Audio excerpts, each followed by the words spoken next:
जय जगन्नाथ। आज आम पढ़ा भगवान अवतार मान वर्णना जहाँकि हूँ प्रथम स्कंदर तृतीय अध्याय अच्छी। आम आगुआ प्रथम स्कंदर प्रथम अध्याय और द्वितीय अध्याय को आम संपूर्ण कर सारी। बर्तमान आम पढ़ा प्रथम स्कंदर तृतीय अध्याय जहाँकि हूँ भगवान अवतार मान वर्णना। आम आगुआ आम भगवान साधारणतः 10टा अवतार विषय शुणिचे। एम भगवान 22टा अवतार विषय जाना एवं 22टा अवतार विषय जाना एवं से कौन कौन भगवान 22टा अवतार एवं यह व्यतीत भगवान कौ अवतार कौन करते से विषय आम पढ़ा। तेणु आम चलतु आरंभ करवा। जय जगन्नाथ। भगवान अवतार मान वर्णना। भगवान महत आदि तत्व द्वारा यही विश्व ब्रह्मांड सृष्टि करने 16 कलायुक्त पूर्ण पुरुष रूप धारण करती। जल शयन करुवा से जोग निद्रायुक्त पुरुष नाभि पद्म विश्वस्रष्टा ब्रह्मा आविर्भूत हुंती। समस्त लोकरे परिव्याप्त भगवानଙ୍କର ଏହି विशुद्ध सत्वमय रूप सुप्रसिद्ध। सहस्रपाद उरु भुज मस्तक श्रवण चक्षु एवं नासायुक्त और सहस्र मुकुट मंडल द्वारा जाजुल्यमान भगवान यही रूप को जोगी माने निजर ध्यान चक्षुरे देखि था। भगवान यही रूप विभिन्न अवतार मानक मूल बीज स्वरूप जार अंशरु देवता मनुष्य और अन्य प्राणीकर सृष्टि हुए।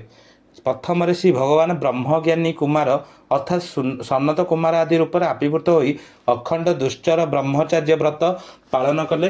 द्वितीय रसतलगामी पृथ्वी को उद्धार करने यज्ञ वराह बपु धारण कले।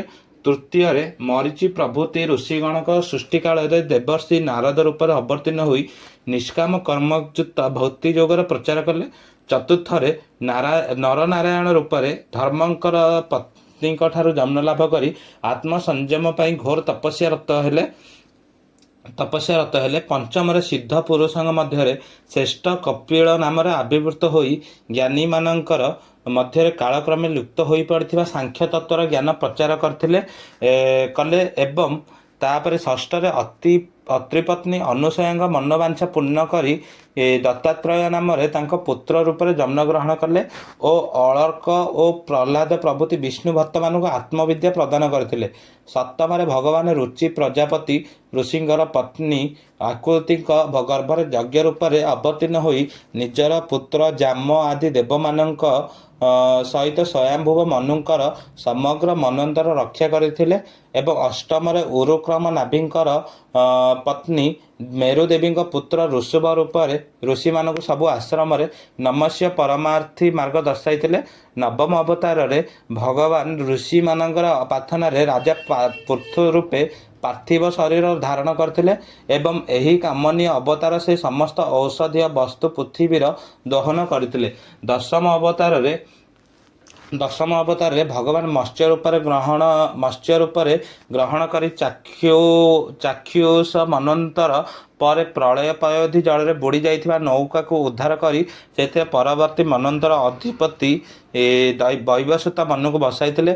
एकादश अवतार देवसुर मानक समुद्र मंथन बेल कूर्म रूप से मंदर पर्वत को मंथन दंड रूपे निजे पिठी धारण करते।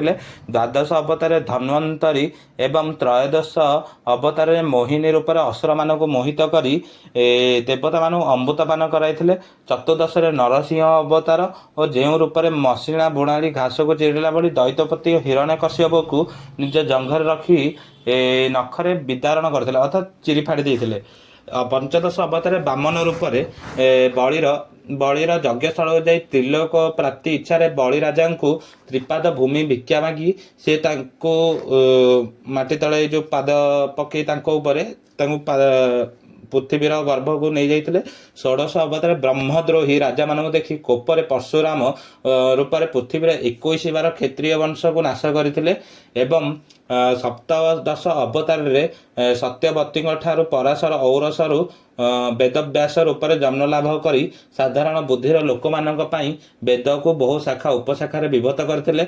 देवता मानक कार्य साधना पई अष्टादश अवतार श्रीराम रूप समुद्र बंद बांधी रावण को निहित करी बहु वीरत्वपूर्ण कार्य संपादन करते। एवं ऊनविंश अवतार कृष्ण ବତରେ ବୃଷ୍ଣି ଯାଦବ କୋଳରେ ରାମ ଅର୍ଥାତ୍ ବଳରାମ ଓ କୃଷ୍ଣ ରୂପରେ ଜନ୍ମଗ୍ରହଣ କରି ପୃଥିବୀର ଭାର ଉଶ୍ୱାସ କରିଥିଲେ। ଏହାପରେ କଳି ଆସିଗଲା।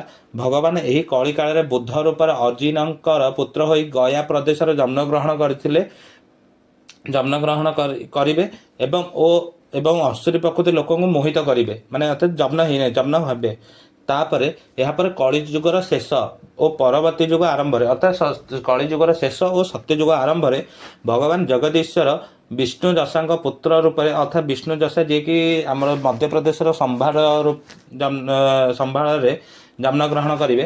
ବିଷ୍ଣୁ ଯଶାଙ୍କ ପୁତ୍ର ରୂପରେ କଳ୍କି ନାମରେ ଜନ୍ମଗ୍ରହଣ କରିବେ। ସେତେବେଳେ ଦସ୍ୟୁ ସ୍ୱଭାବ ସମ୍ପନ୍ନ ରାଜାମାନେ ରାଜତ୍ୱ କରୁଥିବେ।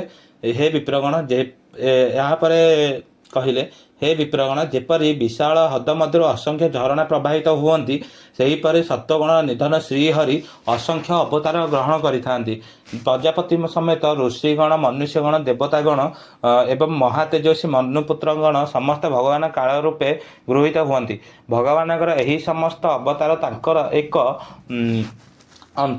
କିନ୍ତୁ କୃଷ୍ଣ ହେଉଛନ୍ତି ସମସ୍ତ କଳାଯୁକ୍ତ ସ୍ୱୟଂ ଭଗବାନ। ଦୈତ୍ୟମାନଙ୍କ ଅତ୍ୟାଚାର ଲୋକେ ବ୍ୟାକୁଳ ହୋଇ ଉଠନ୍ତେ।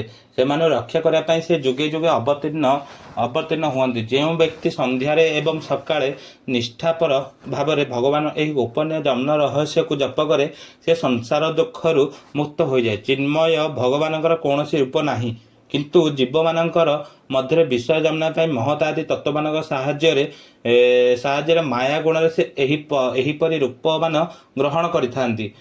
ଯେପରି ରୂପହୀନ ଆକାଶ ମେଘ ଦ୍ୱାରା ଆଚ୍ଛନ୍ନ ହୋଇ ମେଘୁଆ ହୁଏ ବା ପବନ ଧୂଳିଯୁକ୍ତ ହୋଇ ଧୂଳିରେ ରୂପ ଗ୍ରହଣ କରେ, ସେହିପରି ଅରୂପ ଭଗବାନ ଅଳ୍ପ ବୁଦ୍ଧି ଲୋକମାନଙ୍କ ଆଖିରେ ସ୍ଥୂଳ ରୂପ ଦୃଶ୍ୟମାନ ହୁଅନ୍ତି। ଏହି ସ୍ଥୂଳ ରୂପ ବାହାରେ ଆଉ ଏକ ସୂକ୍ଷ୍ମ ରୂପ ଅଛି, ଯାହାର ଆକାର ନାହିଁ, ଯାହାକୁ କେହି ଦେଖିପାରନ୍ତି ନାହିଁ କି ଶୁଣିପାରନ୍ତି ନାହିଁ। ସେହି ଅବ୍ୟକ୍ତ ବସ୍ତୁ ଯୋଗୁଁ ଜୀବ ସଂସାରରେ ବାରମ୍ବାର ଜନ୍ମଗ୍ରହଣ କରେ। ଯେତେବେଳେ ମନୁଷ୍ୟ ନିଜର ସାଧନା ଲବ୍ଧ ଜ୍ଞାନ ବଳରେ ଏହି ସ୍ଥୂଳ ସୂକ୍ଷ୍ମ ଆତ୍ମାର ସହିତ କୌଣସି ସମ୍ପର୍କ ନାହିଁ ବୋଲି ଅନୁଭବ କରେ, ସେତେବେଳେ ତାର ପ୍ରକୃତ ବ୍ରହ୍ମଜ୍ଞାନ ଲାଭ ହୁଏ। ଯେତେବେଳେ ଆତ୍ମବିଦ୍ୟା ଦ୍ୱାରା ଏହି ସ୍ଥୂଳ ସୂକ୍ଷ୍ମ ରୂପୀ ମାୟାର ଆବରଣ ତୁଟିଯାଏ, ସେତେବେଳେ ସେ ଜୀବ ନିଜର ମହିମାମୟ ସ୍ୱରୂପ ଅନୁଭବ କରେ। ଏହିପରି ଜନ୍ମ ଏବଂ କର୍ମରହିତ ଭଗବାନ ହୃଦୟେଶ୍ୱରଙ୍କର ବେଦଗୁହ୍ୟ ଜନ୍ମ କର୍ମର ଗାଥା କବିମାନେ ବର୍ଣ୍ଣନା କରିଥାନ୍ତି। ଅମୋଘ ଲୀଳାମୟ ଭଗବାନ ଏହି ବିଶ୍ୱକୁ ସୃଷ୍ଟି କରିଥାନ୍ତି, ରକ୍ଷା କରନ୍ତି ଏବଂ ସଂହାର କରନ୍ତି। କଲେ ମଧ୍ୟ ସେ ଏହି ସଂସାର ଠାରୁ ନିର୍ଲିପ୍ତ। ସେ ସମସ୍ତ ଜୀବଙ୍କର ଅନ୍ତରରେ ଥିଲେ ମଧ୍ୟ ସ୍ୱତନ୍ତ୍ର। ଷଡ଼ଇନ୍ଦ୍ରିୟଯୁକ୍ତ ଜୀବ ମଧ୍ୟରେ ଥିଲେ ମଧ୍ୟ ଇନ୍ଦ୍ରିୟେଶ ହୋଇଥିବାରୁ ଦୂରରେ ରହି କୌଣସି ବସ୍ତୁକୁ ଅଘ୍ରାଣ କରିବା ପରି ସେ ଅନାସକ୍ତ ରହନ୍ତି। ଅଭିନେତାର ପ୍ରକୃତ ସ୍ୱରୂପ ଯେପରି ତାର ଅଭିନୟରୁ ଜଣାପଡ଼େ ନାହିଁ, ସେହିପରି ଏହି ସଂସାରକୁ ସୃଷ୍ଟି କରିଥିବା ଭଗବାନଙ୍କ ଲୀଳା, ତାଙ୍କର ନାମ ଏବଂ ରୂପ ସମ୍ପର୍କରେ ଅଜ୍ଞ ଥିବା ଜୀବ ନିଜ ବୁଦ୍ଧିର ଚାତୁର୍ଯ୍ୟରେ ଜାଣିପାରେ ନାହିଁ। ଅମିତା ତେଜ ଚକ୍ରଧରଙ୍କ ପାଦ ପଦ୍ମରେ ଯେ ନିଜକୁ ସମର୍ପିତ କରି ସବୁବେଳେ ନିଷ୍କାମ ସେବା କରୁଥାଏ, ସେ କେବଳ ଲୀଳାମୟଙ୍କର ଲୀଳା ହିଁ ଜାଣିପାରେ। ଯେଉଁମାନେ ଅଖିଳ ଲୋକଙ୍କ ଈଶ୍ୱର ଭଗବାନ ବାସୁଦେବଙ୍କୁ ସର୍ବାନ୍ତଃକରଣ ଭଜନ କରନ୍ତି, ସେମାନେ ଆଉ ଏ ସଂସାରରେ ଜନ୍ମଗ୍ରହଣ କରନ୍ତି ନାହିଁ। ଭଗବାନ ବ୍ୟାସଦେବ ଉତ୍ତମ ଶ୍ଲୋକ ଭଗବାନଙ୍କ ଚରିତ ରୂପକ ଏହି ଭାଗବତ ପୁରାଣ ରଚନା କରିଛନ୍ତି। ଏହି ପୁରାଣ ନିଜେ ହିଁ ବ୍ରହ୍ମସ୍ୱରୂପ। ସମସ୍ତ ପ୍ରାଣୀଙ୍କର ମଙ୍ଗଳ ପାଇଁ ଏହା ରଚନା କରାଯାଇଛି। ଆତ୍ମଜ୍ଞାନୀଙ୍କ ମଧ୍ୟରେ ଶ୍ରେଷ୍ଠ ନିଜର ପୁତ୍ରଙ୍କୁ ବ୍ୟାସଦେବ ଏହି ଶାସ୍ତ୍ର ଦାନ କରିଥିଲେ। ସମସ୍ତ ବେଦ ଇତିହାସରେ ଯାହା କିଛି ସାର, ତାହା ଏଥିରେ ଉଦ୍ଧାର କରାଯାଇଛି। ଶୁକଦେବ ଗଙ୍ଗା କୂଳରେ ଋଷିମାନଙ୍କ ମଧ୍ୟରେ ମୃତ୍ୟୁର ଅପେକ୍ଷା ପ୍ରାୟ ପ୍ରବେଶନ କରିଥିବା ମହାରାଜା ପରୀକ୍ଷିତଙ୍କୁ ଏହା ଶୁଣାଇଥିଲେ।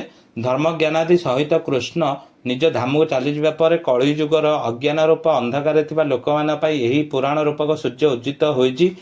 ହେ ବିପ୍ରଗଣ, ସେହି ମହାତେଜ ଋଷି ଶ୍ରେଷ୍ଠ ଶୁକଦେବ ଏହି ଭଗବତ କୀର୍ତ୍ତନ କରୁଥିବା ବେଳେ ମୁଁ ସେଠାରେ ଉପସ୍ଥିତ ରହି ନିବିଷ୍ଟ ଚିତ୍ତରେ ତାଙ୍କ ଅନୁଗ୍ରହରୁ ଯାହା କିଛି ଶିକ୍ଷା କରିଛି, ଆପଣମାନଙ୍କୁ ଏବେ ତାହା ଯଥାର୍ଥ ଶୁଣାଇବାକୁ ଯାଉଛି। ବର୍ତ୍ତମାନ ପ୍ରଥମ ସ୍କନ୍ଧର ତୃତୀୟ ଅଧ୍ୟାୟ ସମ୍ପୂର୍ଣ୍ଣ ହୋଇଛି, ଯାହାକି ଥିଲା ଭଗବାନଙ୍କର ଅବତାରମାନଙ୍କ ବର୍ଣ୍ଣନା, ଯେଉଁଥିରେ କି ଆମେ ଭଗବାନଙ୍କର ସାଧାରଣତଃ ଆମେ 10ଟା ଅବତାର ଜାଣିଥାଉ। ଏଥିରେ ଆମେ 10ଟା ଅବତାର ବ୍ୟତୀତ ଆଉ ଏକ୍ସଟ୍ରା 12ଟା, ଯାହାକି ସମୁଦାୟ 22ଟା ଅବତାର ବିଷୟରେ ଆମେ ଜାଣିଲେ ଏବଂ ସିଏ କେଉଁ ଅବତାରରେ କ'ଣ କରିଥିଲେ ତାହା ମଧ୍ୟ ଆମେ ଜାଣିଲେ। ଆଗକୁ ଆମେ ପଢ଼ିବା ଚତୁର୍ଥ ଅଧ୍ୟାୟର ବ୍ୟାସଙ୍କ ଅସନ୍ତୋଷ ଓ ନାରଦଙ୍କ ଆଗମନ।